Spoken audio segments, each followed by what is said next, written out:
Yo no sé exactamente cuál es la explicación. Lo cierto es que cerró la Facultad de Medicina y quedamos un año sin nada que hacer, y había un curso en Cinemateca Uruguaya de cine y yo me anoté. Me da la impresión de que había como una vocación escondida ahí, ¿no? Que yo no era consciente de que realmente me gustaba el cine. Lo cierto es que quedé tan enganchado con el cine que no pude salir más. Fue un amor a primera vista y la medicina quedó de lado totalmente. ¿Y en el caso de la música?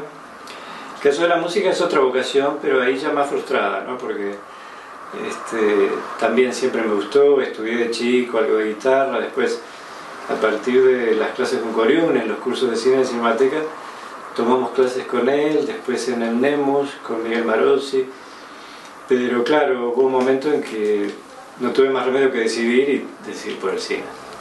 Durante la dictadura, como decía, fuiste alumno en Cinemateca Uruguaya.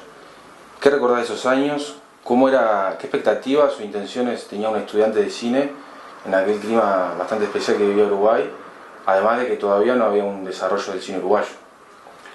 Expectativas ninguna. Además los docentes se ocupaban de decirnos, ¿no?, que estaban formando gente para que quedara desempleada. Lo cierto es que cuando comenzamos los cursos de Cinemateca, que fue por allá por el 74, 75, se hacían en la Asociación Cristiana de Jóvenes los domingos de mañana y había 300 alumnos. Es decir, era un lugar donde vos podías ir a recibir información, a recibir formación útil y además encontrarte con gente de tus pares, ¿no? Que en esos momentos de plena dictadura no había ningún otro espacio de encuentro. Después el curso fue avanzando, nosotros seguimos estudiando, ya de 300 creo que quedaron 70, y en el 77 se abrió la escuela de cinematografía, que Martínez Jarrín no tuvo mejor idea que alquilar un local en 18 y G, a una cuadra de la jefatura de policía. Pero ahí volvimos a ser 300 alumnos, porque ya había 3 niveles. Tanto es así que mucha gente que no era del cine, el caso de Eduardo Moyán, de Víctor Cuña, se anotó en primer nivel en el 77. Y bueno, después la escuela duró un año porque hubo denuncias de que había comunistas, entonces tuvo que cerrarse y yo seguí en la Cinemateca y creamos una especie de curso un tanto underground, un tanto prohibido, ¿no? Un curso no de difusión masiva. Es decir, los que veníamos de 3 años de curso dijimos, no podemos quedar acá. Entonces, en los altillos de Cinemateca teníamos un curso, ahí aparece Rodríguez Castro, Víctor Manuel Vidal, otra gente, que nos permite seguir formándonos. Y de ahí surge el departamento de producción, que finalmente, en el año 82, estrena Mataron a Venancio Flores. Ahí está. Bueno, para pintarte un poco la situación de aquella época, entre el 80 y el 84, había que presentar a la jefatura de policía una lista para las elecciones de la institución. La Cinemateca es una asociación civil, sin fines de lucro, tiene una directiva y la directiva se renueva cada 2 años. En aquel momento había que presentar listas y hacer elecciones. Y en la lista no podían figurar una cantidad de gente, incluso Martínez Jarrín, por cuestiones políticas. Absurdas, ¿no? Pero en aquella época la situación era esa. Entonces, los 3 directores ejecutivos de la Cinemateca, que éramos los que firmábamos toda la documentación de la Cinemateca, eran Eloy Yerle, Luisa Burgess y yo. Eloy y yo éramos alumnos de los cursos de cine, Luisa era esposa de uno de los técnicos de la Cinemateca.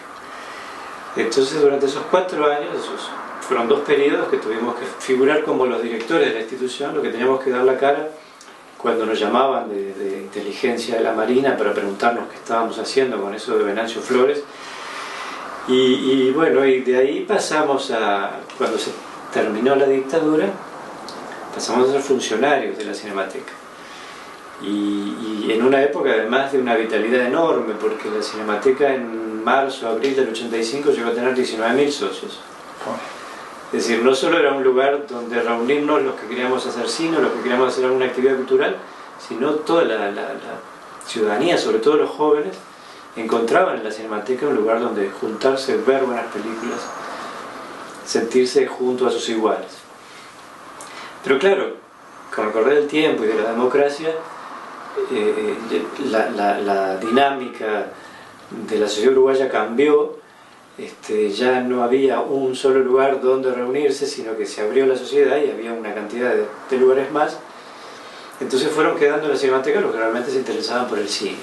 Tanto es así que los chicos que hicieron 25 watts y whisky reconocen a la Cinemateca como su formadora, ¿no? Claro. Pero claro, ahí ya no hacíamos tanta falta los camiseteros, digamos, los que luchábamos por la institución. Pensamos, por lo menos en mi caso, que después de 30 años de laburo intenso teníamos derecho a hacernos a un costado, ocuparnos de nuestra vocación personal y dejar también a los jóvenes que se hicieran cargo de la institución. Yo me fui en el 2004, Martínez Jarrín se fue un poco después. Lo importante es que la Cinemateca no muera, que el archivo, sobre todo, que en definitiva una cinemateca es un archivo de películas, no se pierda, pero claro, que se ocupe los que deben ocuparse, ¿no? Y sobre todo el Estado uruguayo, porque en todas partes del mundo las cinematecas son públicas, no son privadas. Claro. El caso uruguayo era excepcional y por eso había que generar toda una apertura enorme hacia la exhibición para obtener recursos para el archivo. La Cinemateca no es una exhibidora, la Cinemateca es un archivo.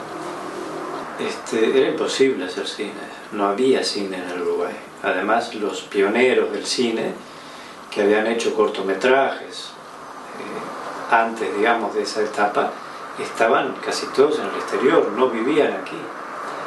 Incluso uno de nuestros docentes, que le vemos mucho, que es Miguel Castro, el ingeniero Miguel Castro, buen día le dieron 48 horas para que dejara el país y se tuvo que ir.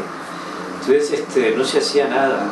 Nosotros en el departamento de producción de Cinemateca hacíamos lo que podíamos, de repente venía algún director, algún fotógrafo y nos permitía trabajar, hacer algún cortometraje, pero muy poca cosa. Y bueno, Rodríguez Castro fue el que dirigió Mataron a Venancio Flores, que fue algo absolutamente excepcional. ¿En qué sentido? Y porque no se hacía cine y mucho menos largometrajes. Claro. Entonces la Cinemateca logró reunir un dinero a partir de una película sobre las Olimpiadas de Moscú que llevaron mucho público y con ese dinero se financió ese largometraje. Pero era absolutamente excepcional. Hasta que después aparecen, bueno, Pablo Dota con El Dirigible, ya mediados de la década del 80, ¿no? Finalizando, comienzos de la década del 90.